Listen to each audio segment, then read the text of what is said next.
Hi guys, welcome to our YouTube channel. We're back again, and this video we will be talking about how we found out that our son. Yeah, I mean, I actually haven't introduced myself yet, so I'm James. Jax.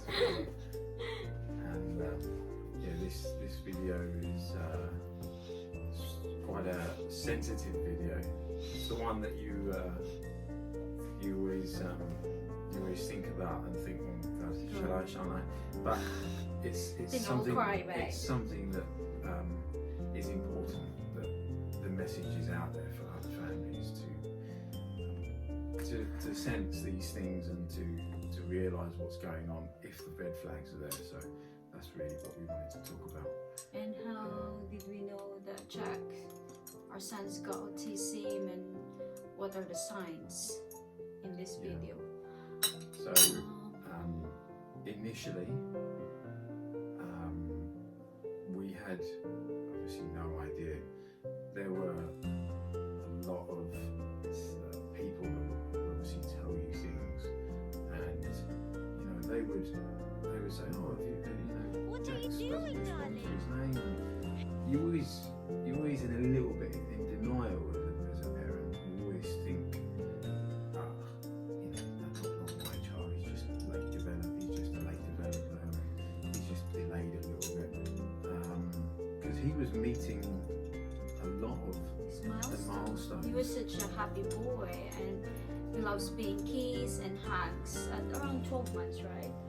Yeah, and he really he started calling our names actually, like my name first, right? Like Mimi, Dada. He calls you Dada, and eye contact was there actually. It was amazing. He was such a happy boy, always smiling, and then there's literally no signs there signs whatsoever, and that's a trait. I mean, autism doesn't really normally sort of come out until between 12 and 14 months is when it starts. That's when you start seeing things. And he started walking a bit late, about 14 months.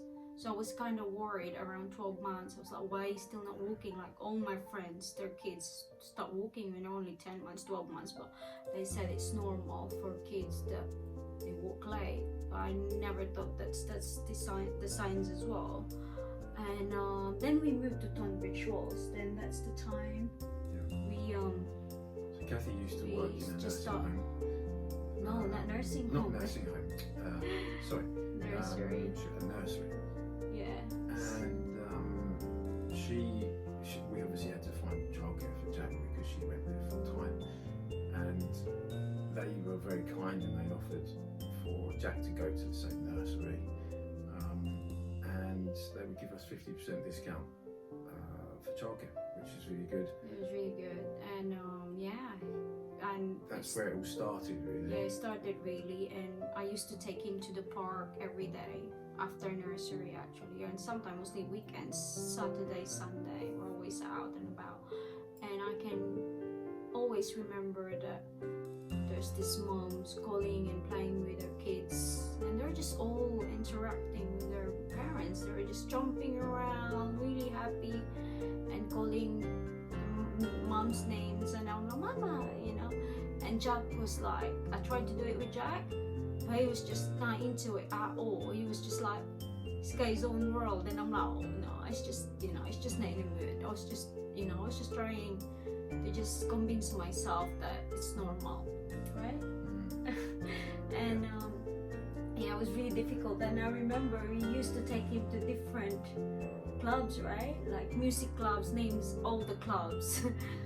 Football clubs. Yeah, you see all the kickers clubs, if we could, There's a lot of things that start to materialise. The red flags, which is what people talk about. Which, namely, the main one is when you call their name and they don't respond. Yeah, they don't respond. Because you call their name from when they're born. And so by 12 months you would expect that they would recognise that name and they would respond to it. But Jack didn't. Didn't at all, and he wouldn't even engage to you, or like if you his name, will just ignore you. And also, not just that, but you could be knocking on a table, making a loud noise, and he just completely and utterly ignores it, and he just plays on his own. We'd get our friends coming around with their children, and he's not interested at all in playing with them.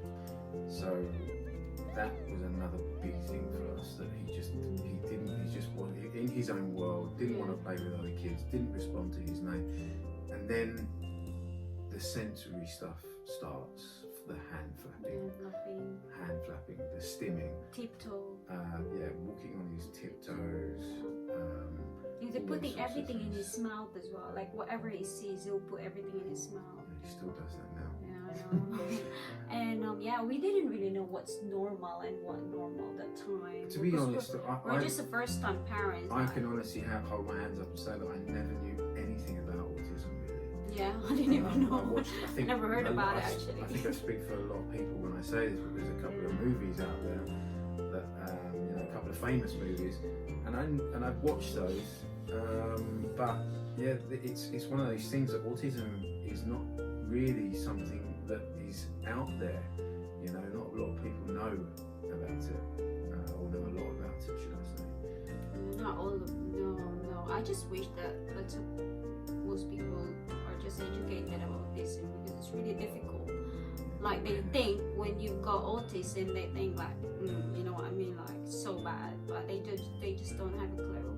Yeah, there's the saying that autism. There's no such thing as autism. They're just a naughty boy. Naughty boy, which is really breaks my heart sometimes. Which is not true. I know. Like they think autism is like, don't look. They always say that, oh, your son's not autistic. He looks normal. That really annoys me sometimes. When like, God, you just don't have a clue what he is.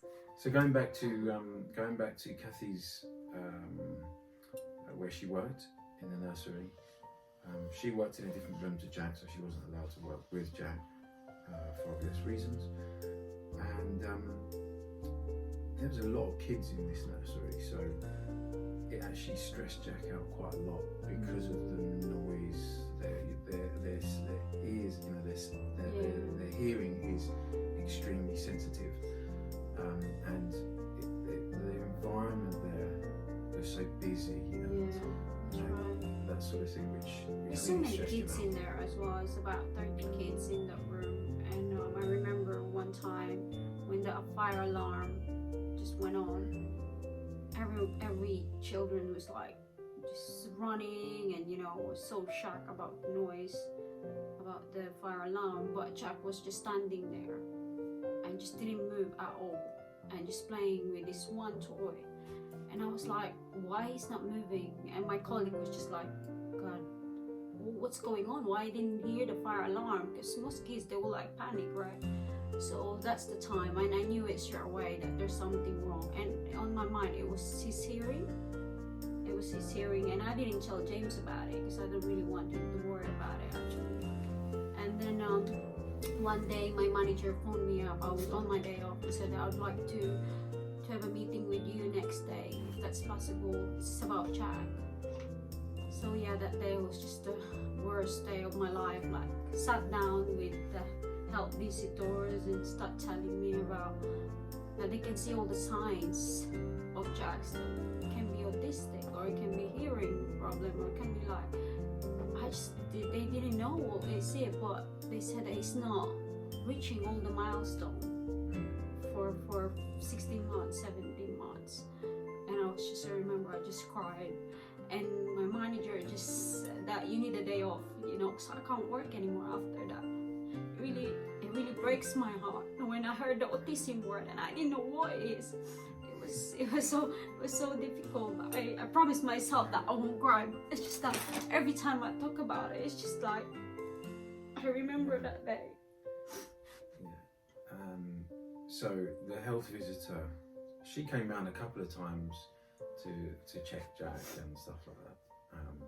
Babe. I remember her being extremely... Actually, I phoned you first because you didn't know about it. No, but she came to the house, remember? She came to the house. No, that was the health visitor phone. I phoned you because I had a meeting with the nursery and I told you all about it. said, how could she say that? Because she was always very, Yeah. one of these sort of very frank, very Yeah. upfront, tell you how it is. I'm glad she is. And yeah, no, I mean, I respect now, people like yeah. that, but at the time you think, no, she's a bit too much, and you don't really believe it, you don't want to believe it, and yeah, I hold my hands up, I was in denial, complete denial.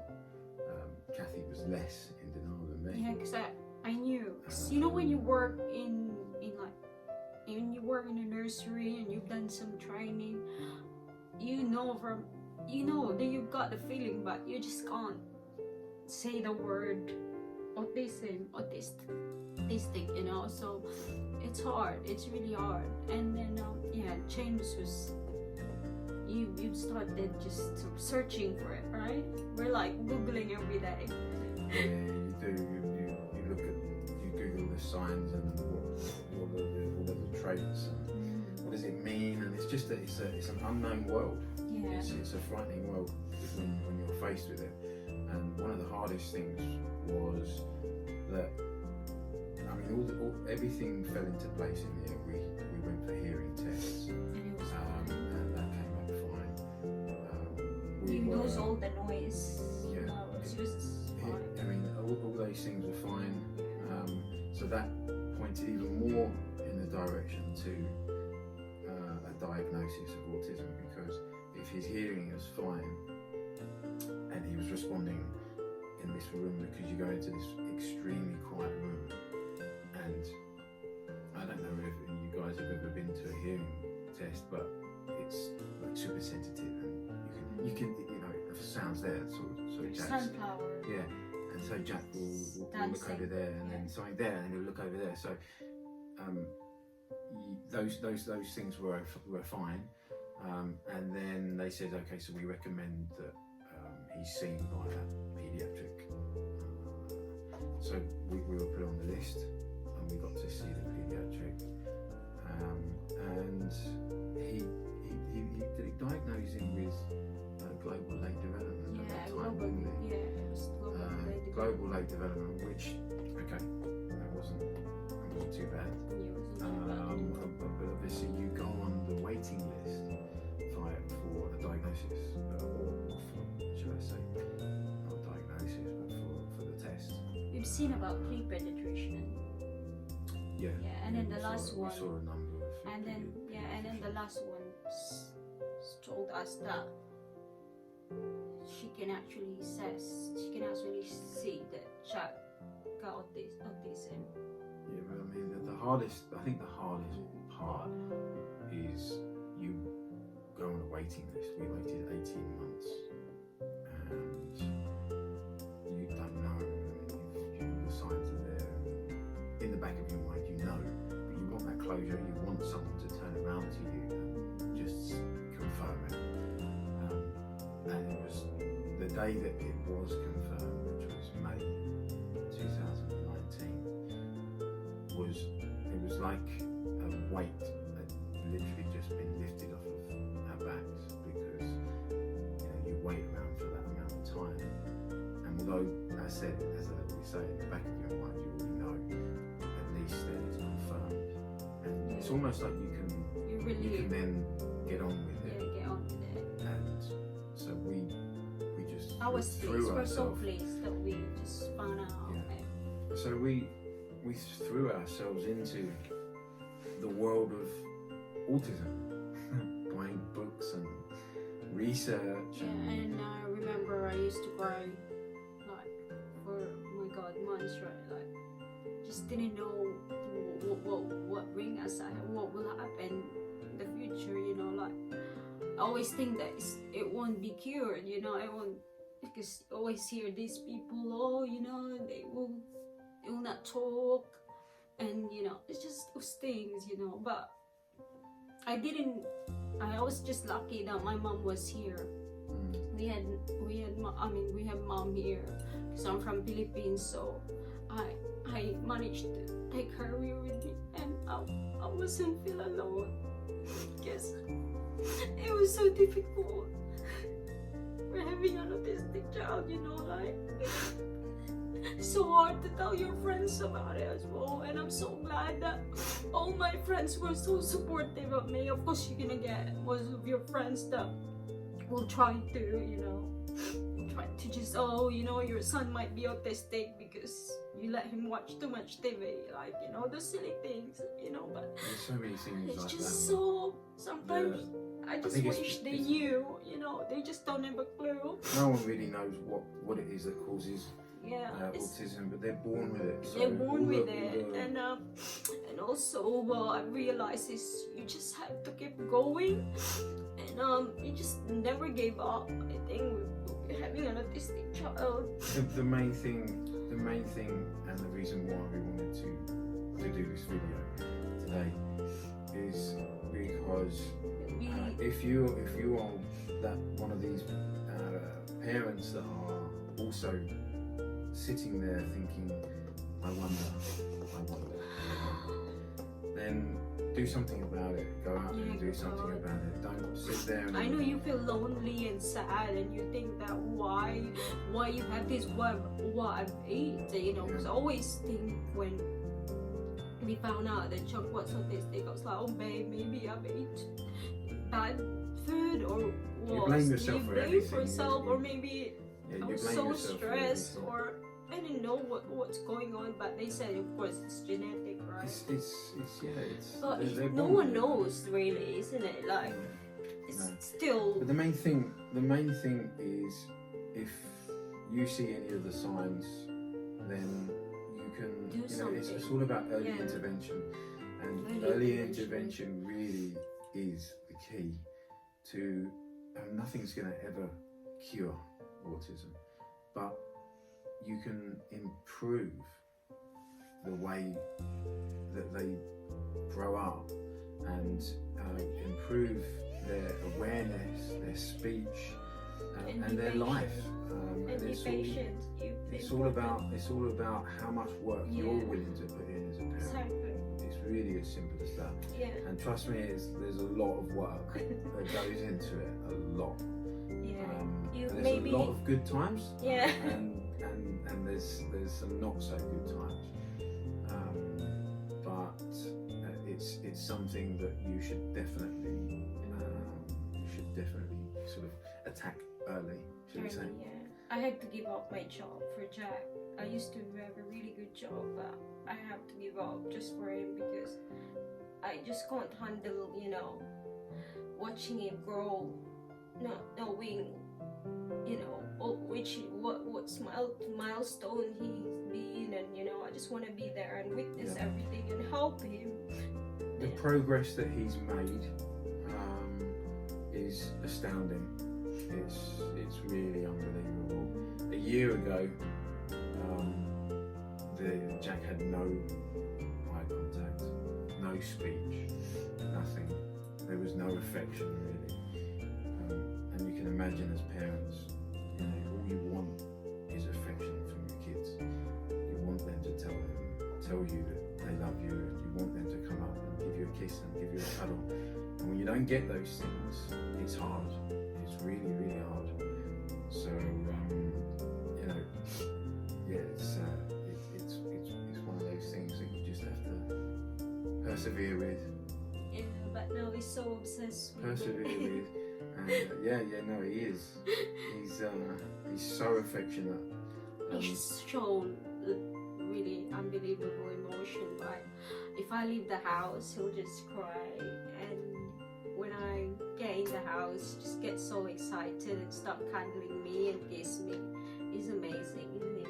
Like, it's unbelievable. It changed so much from nothing to.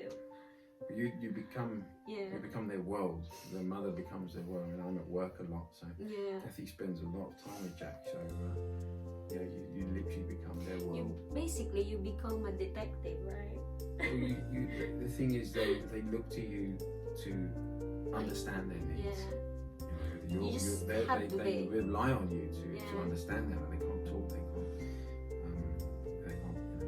Their communication is very difficult. And also, and also for me, it's like my advice to all the parents, their mom and dad, that you have to be strong, and I know you have so many fights, you know, because you've got sleepless nights and it's very hard, you know. You might be understand that your relationship might, you know, goes apart or whatever. But please don't let autism damage or whatever your relationship, because it's not. You should be strong as a parents for your kids to got on autism, because they need you. They need both of you around. Yeah. And it's a sad And I statistic. salute to all the single moms out there, single dads, that they don't get any help.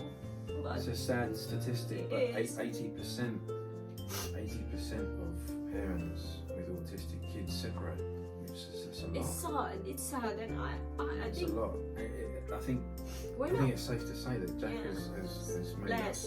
has made us stronger. strong and Very, very, very stronger, because I have a moment where I almost like, what am I doing? Why am I, you know, what have I done, you know? The amount of, you know, we argue so much, you know. Oh, you need to get up, you know, because I can't get up, I'm so tired. I remember those nights, but the next day you forget about it, you know, and deal what's next. Not, you know, don't turn back, because it's not worth it. It's not worth it. And your kids, they're so clever, you know. They'll know straight away what's wrong, and it's not nice for them to be around with parents that's always fighting. I think it's not great, and it's good to have a good role model as well, you know, like go enjoy something like a date night or go out for dinner. You need that as a couple, as mom and dad. Just go out, enjoy your night, whatever, because we do that once a month. Yeah, but we're lucky that we've got. Yeah, we're lucky we have a that we've got, babysitter. a lady who really understands Jack, and Jack loves her. So, and we trust her with Jack. We really She's do. really She's good. amazing. She's amazing. So it's good to have those people around you, because you do need You do need a that. break, a little bit of time out at times. So yeah, if you have any questions or anything that you want to ask us, email or comment below, and we'll be more than happy to answer any questions you guys may have. We'll be putting up some other videos on various other things. Otherwise, it just becomes the video becomes too long. So we'll make it a little bit shorter for that. But this one's an important one, and the message really is: if you're seeing those signs, do something about it. And is there anything else that you feel you want to say? Yeah, the next video maybe what are the signs. So yeah, I'll keep you posted, guys, and thank you for watching Autism's Answers. Thanks for watching, guys. Cheers. Bye. That was good.